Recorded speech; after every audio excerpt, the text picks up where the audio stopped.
Hey, how's it going? What is up, dog? So we do have an update to not last week's episode, but the week before that, where we were talking about Solo. Yeah. There have been some tentative developments over at Lucasfilm. So we'll start with the confirmed stuff before we go with the rumors. The confirmed things is the anthology films, meaning anything that isn't a numbered episode. So that's basically everything except for episode 9 are on indeterminate hiatus. They're not canceled, but not greenlit, except for the Obi-Wan Solo film, which is already, I guess, in pre-production, so they didn't cancel that or anything. Obi-Wan and Han Solo? Yeah. What? So apparently, this is a rumor. I think it's fairly well vetted, but this is the rumor. At Pinewood Studios last week, where they film Star Wars, there was a conference call, big old conference call. Dun dun dun. The kind of conference call where they had armed security guards standing outside to make sure that people don't listen in. Well, yeah, but Star Wars is very careful. I listened to Mark Rosewater. Were they stormtroopers for security? Well, they did have the toy Nerf guns for the First Order. So, they are armed. Indeed. Effective, who knows? Yeah, but as I was saying, I listened to the Drive to Work podcast with Mark Rosewater, and he was developing a card game for the Attack of the Clones when it was coming out. So he actually got to read the script for Attack of the Clones about 6 to 8 months before the movie was actually released, which is really cool. But basically, when he got to Skywalker Ranch or whatever, they took him into a room and then put him into a smaller anteroom off of that room and made sure that he had no cell phone or anything to take pictures with on him or anything like that, so he could sit and read the script so that he could get an idea for the flavor of the game that he was creating. But they're very, very, very careful with their stories before they're released. All right, then. Anyways, so on this phone call were the top brass at Lucasfilm, and apparently some of the top brass at Pixar and Marvel as well, along with Bob Iger. For those who don't know, Bob Iger is the CEO of Disney. Apparently, Bob Iger wants Kathleen Kennedy gone. So Darth Kennedy is going to be cast out as soon as they can find a replacement. Dun dun dun. And here's the rub. She is in the job and no one wants to take her place. J.J. Abrams was specifically mentioned as being one of the people they approached, and he said no outright. He refused it. And apparently there have been a couple other people they've approached. No one wants to do it because of the poisonous, the quote, poisonous atmosphere that she has created over there at Lucasfilm. Because there are loyalists to her who think that the direction that she's taking the Star Wars franchise is the right way to go, and the loyalists to the franchise. So it's two factions inside of Lucasfilm. See, I told you all along, Kennedy is the Empire. Dun dun. No, she's the First Order, didn't you know? Wait, does the First Order have a theme? Maybe No, we should be humming that today. The First Order Yes, has they do. nothing. Yes, they do. They have a theme. Right? No. It's the one song that they put in on the special edition of Return of the Jedi. The one that's sung by that one weird alien. Oh yeah. You remember they played yeah. it? They played it on the Maz Eisley stage of Tatooine on Battlefront 2. That is the one. Yes. And it's all in Huddies or whatever. Yeah. That is the the theme. That is the theme for the First Order. Okay. You heard it here first. So basically, that's the rumor. Kathleen Kennedy, they want to fire her, but no one will take the job, so she's in the job for now. And we don't know if they're going to make any more solo flicks outside of the numbered episodes. So there's that. Well, here's my view of this. If I was in J.J. Abrams' place, or one of the people that they tapped to possibly take her spot, I would say that I will take the spot, but I have total control over who continues to work here and who does not. Okay. And the idea with that is, then now if it's a poisonous atmosphere, you can simply say, okay, you're fired. You're not a team player. You're out of here. Mm-hmm. So the loyalists either get booted or they toe the line. Themselves in the shape. Mm-hmm. Yeah. And then honestly, each individual person at that it. point gets to choose which, are they for the light or for the dark. And I mean, that's not I don't think that's I don't think that's targeting people, because no, it's not. That's giving them the option. You're not saying, okay, anybody who was loyal to Kathleen Kennedy gets fired the day I get hired. No. Yeah, that's not what I'm saying. What you're saying is that when I'm on the project, if somebody's creating a poisonous atmosphere, then I get to fire them. Yeah, because my point is this. If you cannot recognize the regime change, then you're an obstructionist and you need to leave. Yeah. It's not well, you like Kathleen Kennedy, so I'm going to fire you. No, it's, you need to understand that the powers that be have changed who's in charge. Mm-hmm. And if you can't deal with that, then you need to take a walk as well. Mm-hmm. And that's up to every individual person. That is not targeting anyone. Mm-hmm. That's Absolutely. saying there will be nobody sabotaging this from the inside.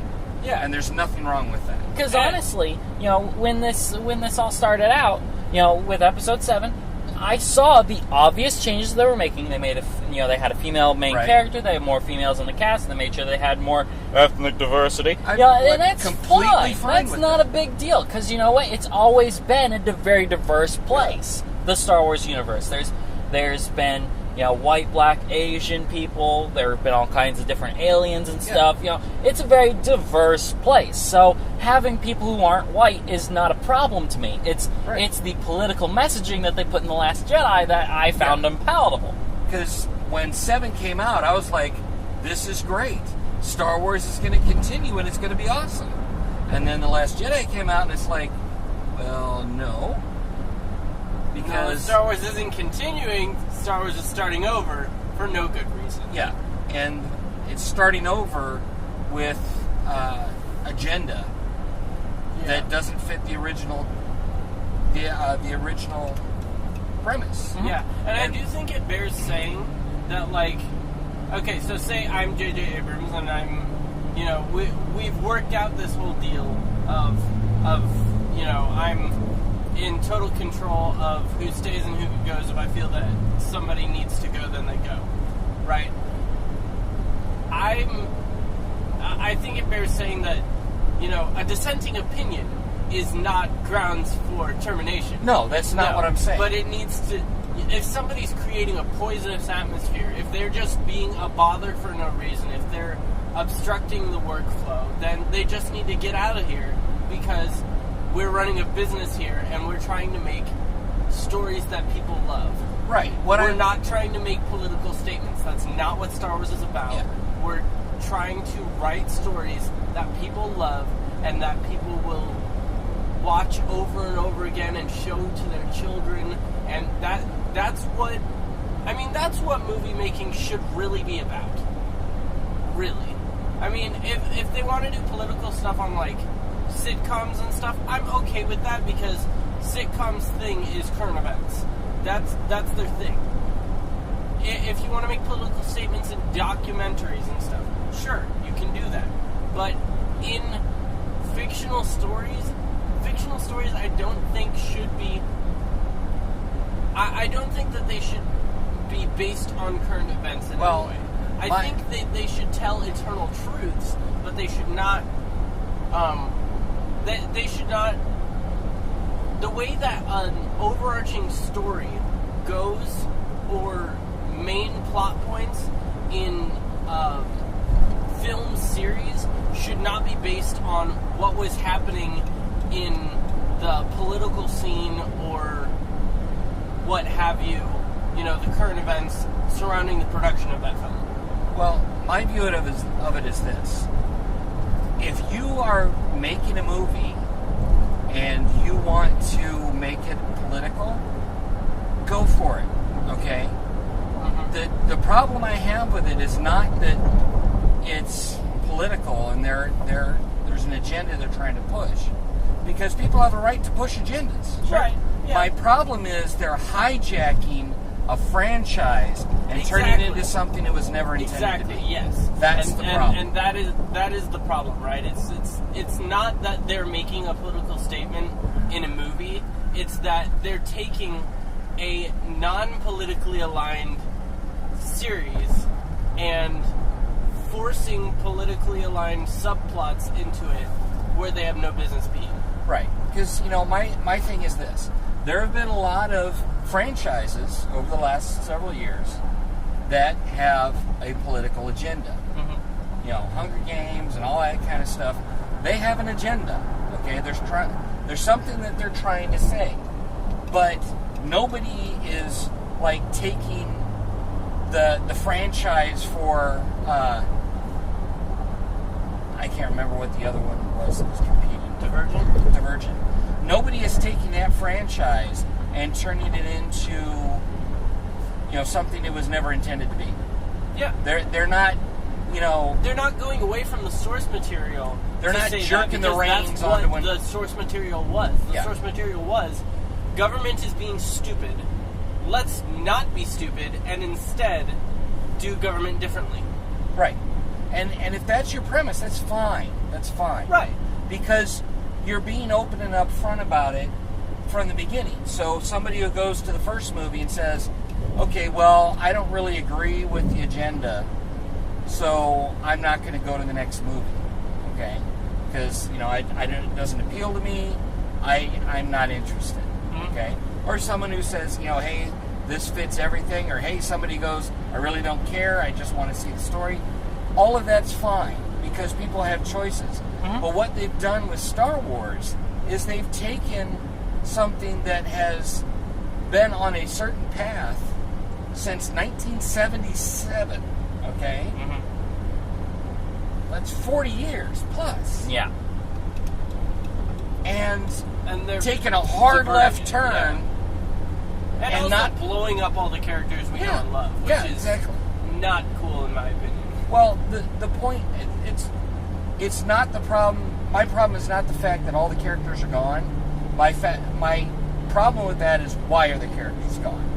The characters are gone because they don't want anything from the old Star Wars in the new Star Wars. Because they want to go in a totally different direction. And that's why Kathleen Kennedy, if this information about the conference call is true, is being booted. It's not because the powers that be don't like her message. It's the fact that her message is killing the franchise. Mm-hmm. Because the people, because people are not going to see Star Wars to have any agenda rammed down their throat. Mm-hmm. Well, and even if you look at the prequel trilogy, the prequel trilogy was steeped in politics, but it wasn't political. Yeah. It was concerned with the politics of that universe. It was concerned with the politics of that story. Yeah, and it wasn't trying to cast anyone as at the time President Bush or something like that. Right. Go ahead, Josh. Yeah, that's right. And I was actually basically just saying exactly what you just said. No, it wasn't they were concerned with the politics of the Star Wars universe and the Galactic Senate. They were not concerned that their politics and political climate had nothing to do with the U.S. political climate at the time, which is how it should be, because it's not the political climate at the time. What they were doing is they were staying with the story exactly as it was. They were not trying to create a narrative in present day to affect people. What they were doing was continuing to tell stories in that universe, in that, fictional universe that everybody, well, not everybody, but a great number of people enjoy. Mm-hmm. Yeah. The problem, as I've said before, that my problem on all of it is the fact that they have suborned that universe for a current topical purpose. Mm-hmm. Absolutely. And that's not the topical purpose that the franchise originally had. Well, it's the reason that I did not go to theaters to watch War of the Planet of the Apes, because I was actually really excited about that coming out. And then I heard about a scene where the bad guys are beating the crap out of a bunch of apes to the Star Spangled Banner. It's playing in the background. It's an anti-American movie. It's like, I have no interest in this. This is not what I signed on for. Because you watch the first two, it's not like that at all. They just put in this political message on that one because it was coming out in 2016, basically. Yeah. But I didn't want to stay on this the whole time. You remember what we were going to talk about otherwise, so... Yeah, I was actually going to segue Okay, into folks, that. they're springing this on me. Yes. I don't know what it is. Okay, actually, Alex doesn't exactly know what it is. Yeah, I don't remember. He forgot. We were talking about it this we were weekend, talking and I about don't this on Friday. But, okay. I feel I'm being set up. So, this is the thing. So, there's a older gentleman by the name of Alex Winter who now directs movies. And, he's been saying for a while he wants Bill and Ted 3 to come out. For those of you who do not know, the stars of the cult classic Bill and Ted's Excellent Adventure and Bill and Ted's Bogus Journey, Keanu Reeves and Alex Winter, are the stars. And so, apparently he's been talking for a while about wanting to do that, and Keanu Reeves doesn't want to do it. But, as kind of a thought experiment, what do we think, or what would we like for the plot of Bill and Ted 3 to be? Well, I don't know that you can do a Bill and Ted 3, because Bill and Ted are now, 40 or 50 years old. There's another generation. Is it that Bill and Ted are now, wiser and better? Because, remember, they are the start of a whole religion and everything in the future. Yeah, that's true. So and at the end of Bogus Journey, they've figured out life is the premise. Because they went into the future and did all these things and became good and had kids and all that. So is Bill and Ted 3 going to be their kids being just as clueless as they were? Which doesn't feel like Bill and Ted again. It feels like Bill and Ted over again. Yeah. Which I'm not really that interested in because,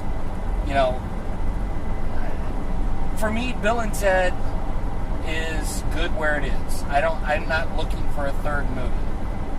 Because as far as I'm concerned, the second one was kind of campy. The only reason I care about it is pretty much the last scene. Mm-hmm. Yeah. I liked that. That was real good. But, the foam future that they have was it's a little way over the top. But, again, we're talking about two guys who can't play becoming the arbiters of final and total peace in the galaxy, apparently. Yes, so we're not really talking about reality at this point. Right. Station! Yeah, exactly. That's once you've gone there, anything's up for grabs. So my thought on this is this. So, if we were to have a third story with them, I would say, being that both the actors are about 40s or 50s now, I would say that probably Bill has married whichever of his princesses, whichever one was his, and they have kids. I'm thinking actually like maybe smaller kids, either smaller kids or kids that are already grown up and out of the house, so they don't even have to necessarily be in the story. Okay. I'm thinking that Ted married his princess, but then there was some sort of weird falling out between the two, and they ended up being divorced at the start of this film.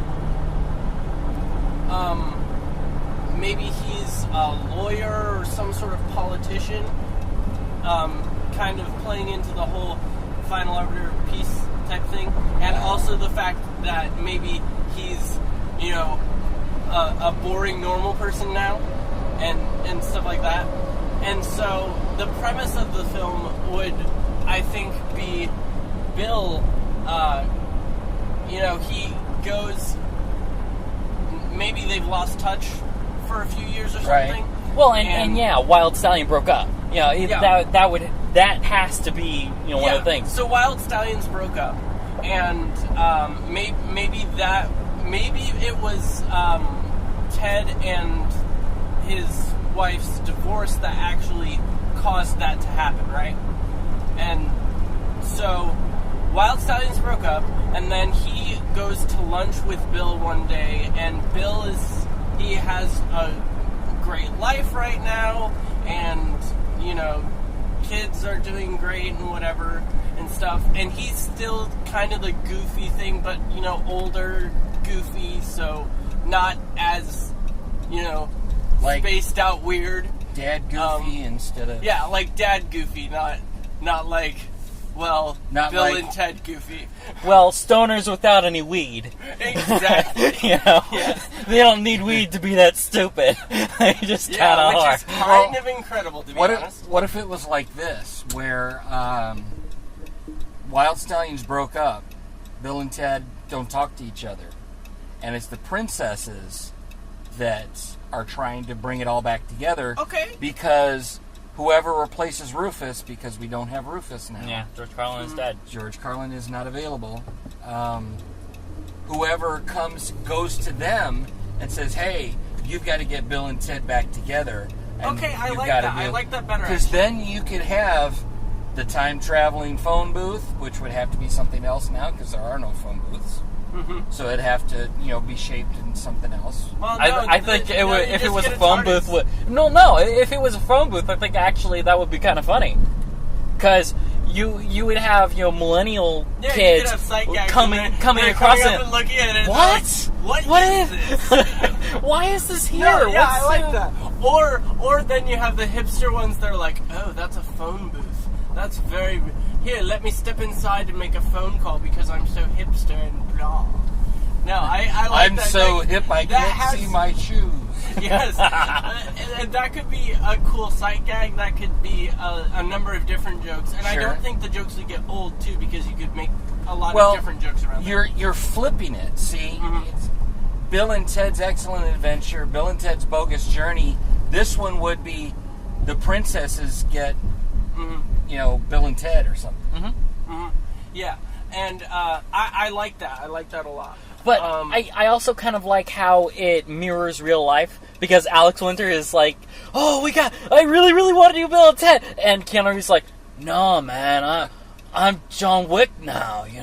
I do serious stuff, except for that one time that I was a surfer, Jonathan Harker for Dracula. But other than that, it's pretty serious, man. Yeah, no, I like that, but I would like, so then, the classic, story arc thing is you figure out where you want your hero to be at the end, and then you kind of fling him as far away as possible, right, in order to... Well, neither one of them play anymore. Mm-hmm. Right. One's like an accountant, and the other one, manages a Chuck E. Cheese or something. I don't know. Bill manages a Chuck E. Cheese. So he's still zany and, Yeah. And he would love to see Wyld Stallyns back together, but he won't admit it because he's so mad at Ted. Yeah. There you go. No, Absolutely. I like that. That's I like great. that a lot, actually. That would be really cool. Honestly, now I kind of want to just make this movie. Yeah. But it's when the movie starts, it's starting out like the other ones did, with the council, which I think all the council members are dead too. Wow. So there have to be new council members. They're pretty they're pretty replaceable, if I remember correctly. No. That's because you don't know who they were. Well, there you go. The black dude that was on the council, and I feel really bad because I can't remember his name, but he played sax in the E Street Band for Bruce Springsteen. Oh, really? Awesome. I cannot remember his name, but he was amazing. And granted, I don't know that he's dead, so if people are thinking, "Oh, he's dead," I don't know that. I'm making an assumption. I'm making an assumption that he's not going to be available. Years, we don't know. For whatever reason, okay? And I'm not saying he's dead. I'm saying unavailable for some reason. It's very difficult for somebody who's in their 70s to be a cool, hip council dude in the future world of Bill and Ted. That's true. yeah. But I'm just saying that we're probably not going to get those people either. Yeah. But to have the council send another, look at the deer. Yep. Another Rufus-esque person to go back and fix Maybe it. Because Rufus' now, son or daughter or something like that. yeah. That'd be kind of cool. But there's another break in it. And see, through the whole time, the princesses still talk. Yeah. Maybe they, the opening scene with them is them at lunch or something. because let's remember, they're sisters. So they still talk and everything, but Bill and Ted don't really know much about that because of they can never get everybody together. Exactly. So they just don't talk about it. But so like the ending scene or whatever needs to be all of them playing in a Wyld Stallyns reunion. Yeah. And Bill and Ted are back to being best buds again, and they're they do their zany little air guitar thing, and And it shows up like his dad's in the second movie. Going, he's like, "Oh no, man, dude, you sound like your dad. Shut up, Dad." that would be great. Hey, do you remember when Bill? Do you remember when you asked your when you asked your mom to the prom when when you were a freshman and she was a senior? Shut up, Ted. Shut up, Ted. No, yeah, but that would be a really fun movie, actually. I kind of like that. Under those circumstances, I think it could be pretty cool. Well, and it has to be very, very obvious that this is the last hurrah. Definitely. We're not trying to make a franchise. No, you we can't decided make to do a one-off. Yeah, this is a special gift to Bill S. Preston, Esquire. Yeah. Grandma's Preston Esquire. And Ted Theodore Logan. Well, guys, be excellent to each other. Bye. Dude!